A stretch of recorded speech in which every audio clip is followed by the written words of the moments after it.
Road మీద break వేయాల్సిన చోట తగ్గేదేలా అంటే ఏమవుతుంది? యాక్సిడెంట్. లైఫ్ కూడా అలాంటిదే. మనతో తగ్గేదేలా అనిపించే ఈ ఈగో గురించి మాట్లాడుకుందాం. ఈగోని చాలామంది విలన్ లాగా చూస్తారు. నిజానికి చెప్పాలంటే ఈగో అనేది మనలో ప్రతి ఒక్కరికి ఉంది. బ్రూటల్గా చెప్పాలంటే ఈగో లేకపోతే నువ్వు బతకలేవు. తిండి, నీరు, గాలి, నిప్పు, భూమి ఇవి లేకుండా ఎలా అయితే మనం బతకలేమో ఈగో లేకపోయినా అంతే. కానీ ఈ ఈగో ఒక ఫైర్ లాంటిది. రాంగ్ ప్లేస్లో పడిందంటే ఇంటిని కాల్చేస్తుంది. సరైన చోట పడితే రాకెట్ లాగా నిన్ను ఆకాశానికి ఎత్తేస్తుంది. ఈగో గురించి మనం కరెక్ట్గా అర్థం చేసుకోవాలంటే డిక్షనరీలో కాదు, హిస్టరీలో చూడాలి. రామాయణంలో రావణుడి నుండి మహాభారతంలో దుర్యోధనుడి వరకు, ఆ హిట్లర్ నుండి టైటానిక్ షిప్ వరకు బలం, జ్ఞానం, శక్తి ఎంత ఉన్నా వాళ్ళను కూల్చింది ఒక్కటే, అహంకారం. అడవుల్లో బతికే ఆది మానవుడి స్టేజ్ నుంచి అంతరిక్షం దాకా మనం ఈరోజు వెళ్ళగలిగామంటే దానికి కారణం కూడా ఈగోనే. మరి ఇలాంటి ఈగో మనకు చేసే మంచేంటి, చెడేంటి, దాన్ని ఎలా కంట్రోల్లో పెట్టుకోవాలి, ఎలా వాడుకోవాలో చూద్దామా? Welcome to mental gym. మన ఛానల్ని సపోర్ట్ చేయడానికి ఒక లైక్ వేసి సబ్స్క్రైబ్ చేసేయండి. అసలు నేను అంటే ఎవరు?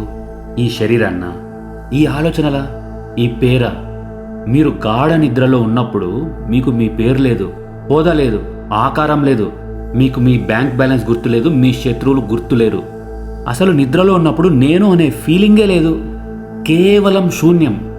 అయినా మీరు అక్కడ ఉన్నారు, మీ ఉనికి ఉంది. కానీ నిద్ర లేవగానే ఈ నేను అనే ఫీలింగ్ సడన్గా ఎక్కడి నుంచి ఊడిపడుతుంది? ఈ ఈగో గురించి అర్థం చేసుకోవడానికి మన మెదడులోని అతి చీకటి ప్రదేశంలోకి మనం వెళ్ళబోతున్నాం. బయట ప్రపంచంలోకి కాదు, మీ లోపలికి. అక్కడ దాక్కున్న ఆ నేనుని బయటకు లాగి దాని డిఎన్ఏని డీకోడ్ చేద్దాం. కొన్ని కోట్ల సంవత్సరాలు వెనక్కి వెళ్ళండి. ఒక అడవిలో ఒక ఆది మానవుడు నివసించేవాడు.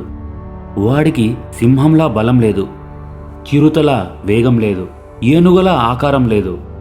ప్రకృతిలో వాడు బలహీనుడు, ఏ క్షణమైనా చనిపోవచ్చు. కానీ వాడికి భయం ఉంది. ఆ భయం వాడికి ఒక ఆలోచననిచ్చింది, నేను బతకాలి, నా వాళ్ళను నేను కాపాడుకోవాలి అని. ఈ నేను అనే ఒక చిన్న ఫీలింగ్ వాడిని మిగతా జంతువుల నుండి వేరు చేసి ఒక గుంపుగా ఏర్పడేలా చేసింది. ఆ తర్వాత ఆయుధాలు కనిపెట్టాడు, నిప్పును కనిపెట్టాడు. సైన్స్ ప్రకారం ఈగో అనేది ఒక సర్వైవల్ మెకానిజం, మనల్ని కాపాడటానికి మన మెదడు వేసుకున్న ఒక షీల్డ్. కానీ సమస్య ఇక్కడే మొదలైంది. కాలం మారింది, ప్రపంచం మారింది. ఆ తర్వాత మనిషి ఎక్కడా ఆగలేదు. ప్రపంచంలో చాలా ముందుకు వెళ్ళిపోయాడు. నేల నుంచి ఆకాశానికి ఎగిరాడు, చంద్రుడి మీద కాలు పెట్టాడు. ఇప్పుడు మనల్ని చంపడానికి మన చుట్టూ జంతువులు లేవు. బట్ మన మైండ్లో ఈగో అనే సాఫ్ట్వేర్ మాత్రం అప్డేట్ అవ్వకుండా ఆగిపోయింది. ఒకప్పుడు ప్రాణభయం నుండి కాపాడిన ఈ ఈగో ఇప్పుడు ఎవరైనా ఒక చిన్న మాట అన్నా చాలు అది పులి దాడి చేసినంతగా రియాక్షన్ ఇస్తుంది. లేని శత్రువులతో యుద్ధాలు పుట్టిస్తూ నీ అంతరంగాన్నే నీ నిశ్శబ్దంగా తినేస్తోంది. దీన్ని ఇంకా సింపుల్గా అర్థం చేసుకోవాలంటే నీ మైండ్ని ఒక కారులాగా ఊహించుకో. ఆ కారులో ముందు డ్రైవింగ్ సీట్లో ఉన్నది నువ్వు, కానీ వెనక సీట్లో ఇద్దరు ప్యాసింజర్స్ ఉన్నారు. వాళ్ళే నీ జీవితాన్ని ఇన్ఫ్లుయెన్స్ చేసేవాళ్ళు. లెఫ్ట్ సీట్లో ఉన్నవాడు ద బీస్ట్, అంటే ఒక మృగం. దీనికి రూల్స్ తెలియవు, పరిణామాలు ఆలోచించకుండా నాకు నచ్చింది నేను చేస్తా అని మొండికేసేదే ఈ మృగం. ఇది మన ఆదిమ స్వభావం. ఇక రెండోవాడు ద మోరల్ పోలీస్. లెఫ్ట్ సీట్లో ఉన్న మృగాన్ని కంట్రోల్ చేయడానికి నీలోనే ఒక పోలీస్ ఉంటాడు. ఈ పోలీస్ కొంచెం జాగ్రత్తపరుడు, సమాజం గురించి ఆలోచిస్తాడు, జనాలు ఏమనుకుంటారో అనే సంఖ్యలతో నిండిన ఒక స్ట్రిక్ట్ ఆఫీసర్. ఈ పోలీస్ ఎప్పుడూ ఆ మృగాన్ని జైల్లో పెట్టాలని, అణచివేయాలని చూస్తుంటాడు. ఆ మృగం నీతో చేపించే భయంకరమైన పనులకు ముందు భయాన్ని పుట్టించేది నీలో ఈ పోలీసే. ఆ మృగానికి ఈ పోలీస్కి మధ్యలో నలిగిపోయే మధ్యవర్తే ఈగో. నిజానికి ఈగో ఒక విలన్ కాదు, అది ఒక మైండ్కి ఒక డ్రైవర్ లాంటిది. ఆ మృగంని కంట్రోల్ చేస్తూ ఈ పోలీస్ చెప్పే రూల్స్ పాటిస్తూ కార్ని యాక్సిడెంట్ అవ్వకుండా నడపడమే దాని పని. మనం బతకడానికి అది అవసరం. అసలు ప్రమాదం ఎప్పుడు వస్తుందంటే నువ్వు డ్రైవర్గా బ్యాలెన్స్ కోల్పోయి ఆ మృగం చేతికి స్టీరింగ్ ఇచ్చేసినప్పుడు. సైకాలజీలో దీన్నే ఆ మృగాన్ని ఇడ్ అని, ఆ పోలీస్ని సూపర్ ఈగో అని, ఆ డ్రైవర్ని ఈగో అని పిలుస్తారు. ఈగో ఈ పదం వినగానే మనకు గుర్తొచ్చేది గర్వం, పొగరు. కానీ గుర్తించుకో, ఈగో అనేది నీ శత్రువు కాదు, అది నీ ఐడెంటిటీ. నేను ఉన్నాను అని ప్రపంచానికి చెప్పే ధైర్యం నీ ఈగో. కానీ ఆ ధైర్యం హద్దు దాటితేనే ప్రమాదం. దీన్ని బాగా అర్థం చేసుకోవాలంటే డిక్షనరీలో కాదు, మన హిస్టరీలో చూడాలి. త్రేతాయుగంలో రావణలంకకు వెళ్దాం. రావణుడు అంటే కేవలం ఒక రాక్షసుడు కాదు, వేదాలు చదివిన పండితుడు, పరమ శివభక్తుడు, సంగీత విద్వాంసుడు, యుద్ధంలో అపరాజేయుడు. మరి అతనికి 10 తలలు ఎందుకున్నాయి అని ఎప్పుడైనా ఆలోచించారా? ఆ 10 తలలు 10 రకాల నేనులు. జ్ఞానం అనే గర్వం ఒక తల, బలం అనే పొగరు ఇంకొక తల, భక్తి అనే అహంకారం మరొక తల. ప్రతి తల వెనుక ఒకటే గర్జన, నన్నెవరు ఆపగలరు అని. యుద్ధంలో రాముడు ఎన్ని బాణాలు వేసినా ఒక తల తెగితే ఇంకో తల పుడుతూనే ఉంది. అహంకారాన్ని బయట నుంచి నరకలేం, ఒక్కటి పోతే 2 తలలు వస్తాయి. అందుకే రాముడు తలలను వదిలేసి నాభిని కొట్టాడు. ఆ మూలాన్ని తాకినప్పుడే ఆ 10 తలల గర్జన మౌనమైంది. ఇది త్రేతాయుగంలోనే కాదు, మోడర్న్ హిస్టరీలో కూడా జరిగింది. హిట్లర్ ప్రపంచం మొత్తం నా కాళ్ళ కింద ఉండాలి అనుకున్నాడు, కానీ తన ఈగోనే తనని ఒంటరి చేసి చంపేసింది. చరిత్రలో కొన్ని గాయాలు ఎప్పటికీ మానవు. అలాంటి ఒక పచ్చి గాయమే టైటానిక్ షిప్. ప్రపంచంలోనే అతి పెద్ద నౌకగా టైటానిక్ తన ప్రయాణాన్ని మొదలుపెట్టింది. దాని ఓనర్స్ యొక్క కాన్ఫిడెన్స్ ఏ రేంజ్లో ఉందంటే, సాక్షాత్తు ఆ దేవుడు కూడా ఈ ఓడను ముంచలేడు అని స్టేట్మెంట్ ఇచ్చారు. కానీ ఆ ప్రయాణమే ఒక పెద్ద పాఠం. దారిలో వెళ్తుంటే ముందు మంచు కొండలు ఉన్నాయి, స్పీడ్ తగ్గించండి అని 6 సార్లు వార్నింగ్స్ వచ్చాయి. కానీ కెప్టెన్ స్పీడ్ తగ్గించలేదు. ఎందుకంటే త్వరగా వెళ్ళి రికార్డు క్రియేట్ చేయాలి, ప్రపంచానికి గొప్ప చూపించుకోవాలి అనుకున్నారు. వాటి రిజల్ట్, ఆ షిప్ సముద్ర గర్భంలో కలిసిపోయింది. అసలైన విషాదం ఏంటో తెలుసా? అందులో ఉన్నది 2200 మంది జనం, కానీ లైఫ్ బోట్లు మాత్రం సగం మందికే ఉన్నాయి. ఎందుకంటే టైటానిక్ మునిగిపోతేనే కదా బోట్లు అవసరం అనే అతి నమ్మకం వాళ్ళది. ముంచింది ఆ మంచుకొండ కాదు, దాన్ని కట్టిన వాళ్ళ కొండంత అహంకారం. ఆ అహంకారానికి బలయింది మాత్రం ఏ పాపం తెలియని 1500 మంది ప్రాణాలు. రావణుడి 10 తలలైన టైటానిక్ స్టీల్ బాడీ అయిన అహంకారం ముందు పేకమేడలే. సరే, సమస్య తెలిసింది, మరి పరిష్కారం ఏంటి? మన ఈగోని చంపేద్దామా? ఇలాంటి ఆలోచనల మధ్యలోంచి పుట్టినదే ఈగో డెత్. అసలు ఈగో డెత్ అంటే ఏంటి? నీకు ఈ ప్రపంచానికి మధ్య ఒక కనిపించిన గోడ ఉంది. ఆ గోడ పేరే నేను. ఆ గోడ కూలిపోయినప్పుడు నేను వేరు, ఈ విశ్వం వేరు అనే తేడా పోతుంది. అంతా ఒక్కటే అనే ఫీలింగ్ కలుగుతుంది. సింపుల్గా చెప్పాలంటే, ఒక వర్షపు నీటి బొట్టు ఆకాశం నుంచి పడుతున్నంతసేపు నేను వేరు అనుకుంటుంది. కానీ అది వెళ్ళి సముద్రంలో పడగానే దాని రూపం పోతుంది. అది సముద్రంలో కలిసిపోతుంది, సముద్రమే అయిపోతుంది. ఆ నీటి బొట్టు తన నేను అనే ఐడెంటిటీని కోల్పోవడమే ఈగో డెత్. కానీ గౌతమ బుద్ధుడు ఇక్కడే ఒక మాట అంటాడు, కోరికను చంపాలనుకోవడం కూడా మరొక కోరికే.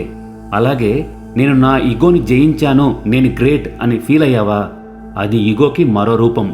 దాన్ని స్పిరిచువల్ ఈగో అంటారు. అది మామూలు ఈగో కంటే ప్రమాదకరం. ఎందుకంటే దానికి భక్తి అనే రంగు ఉంటుంది కాబట్టి మనకు కనపడదు. మనం మనుషులం, ఋషులం కాదు. అడవుల్లో లేము, సమాజంలో ఉన్నాం. నేను అనే ఫీలింగ్ లేకపోతే ఉదయం నిద్ర లేవలేం, పని చేయలేం, ఎదగలేం. ఈగో అనేది ఉప్పు లాంటిది. అది లేకపోతే జీవితం చప్పగా ఉంటుంది, ఎక్కువైతే తినలేం.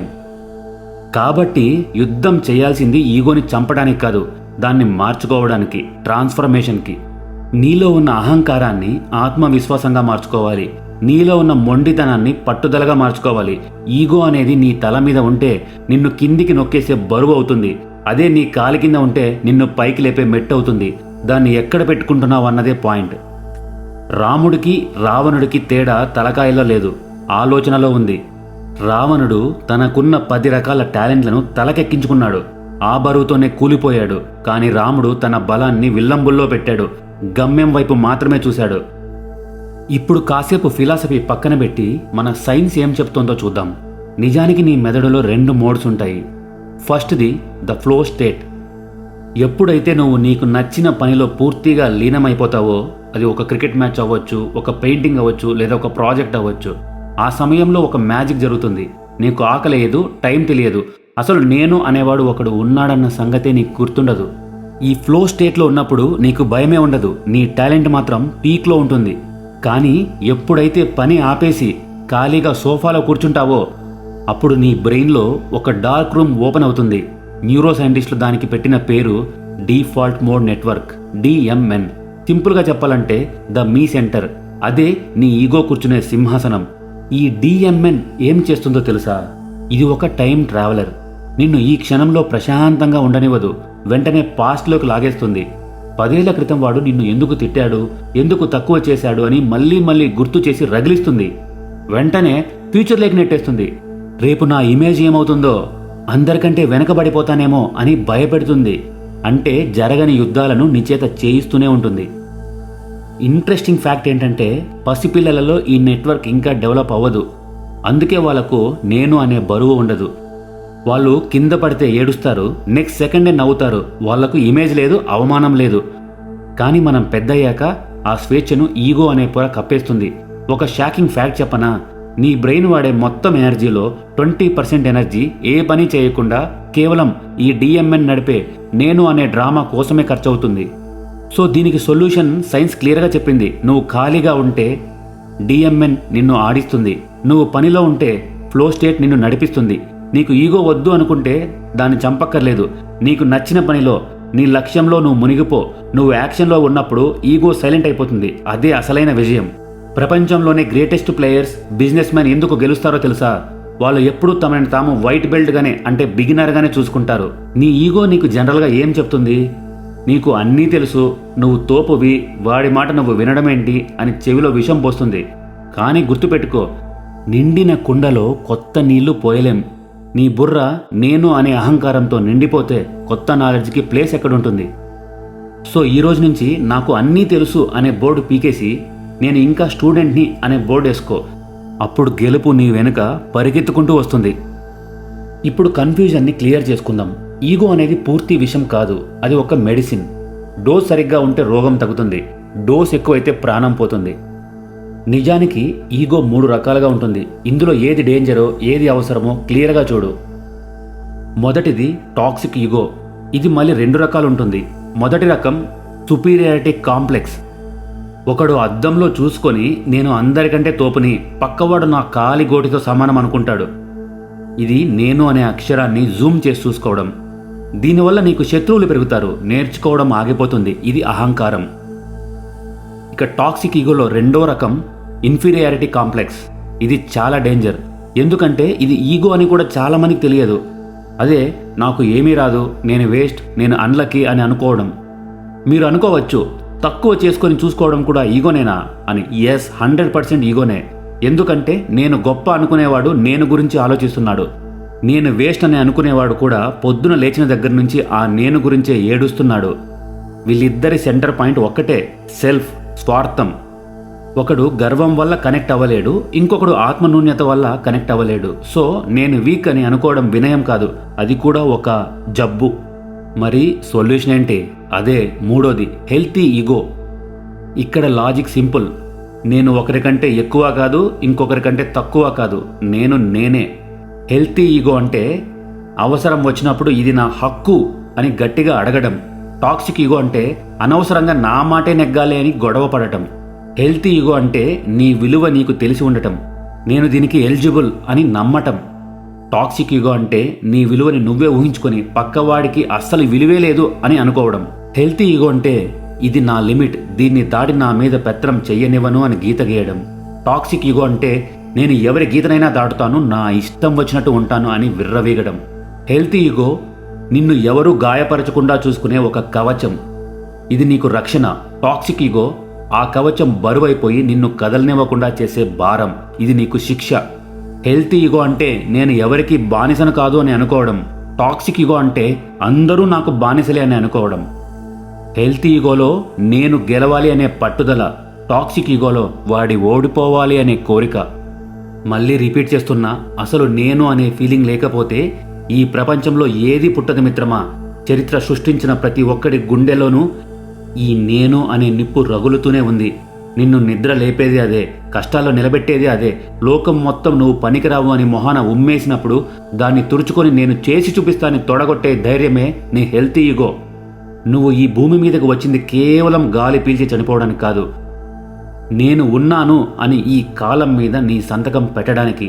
ఆ నేను అనే నీ శక్తిని నీ నరాల్లో నింపుకో.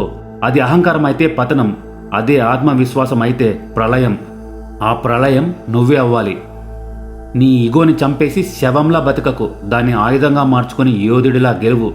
రోజు అద్దంలో బాడీని చూసుకుంటే సరిపోదు, అప్పుడప్పుడు మనసును కూడా చెక్ చేసుకోవాలి. మీ శరీరానికి బలాన్ని ఇవ్వడానికి బయట జిమ్స్ చాలానే ఉన్నాయి, కానీ మీ ఆలోచనలకు బలాన్ని ఇచ్చే ఏకైక జిమ్ మన మెంటల్ జిమ్. మరింత స్ట్రాంగ్గా మారటానికి ఇప్పుడే సబ్స్క్రైబ్ చేయండి. ఇది కేవలం ఒక యూట్యూబ్ ఛానల్ కాదు, ఇది ఒక మైండ్ సెట్. నీ లైఫ్లో నెక్స్ట్ లెవెల్కి వెళ్ళాలని డిసైడ్ అయితే ఈ ప్రయాణంలో మెంటల్ జిమ్తో జాయిన్ అవ్వు. ఈ వీడియో నచ్చితే లైక్ చేయి, నీలాగా ఎదగాలనుకున్న నీ ఫ్రెండ్కి షేర్ చేయి. వచ్చే వారం మనం మెంటల్ జిమ్లో మైండ్కు మరో పవర్ఫుల్ వర్కౌట్తో కలుద్దాం.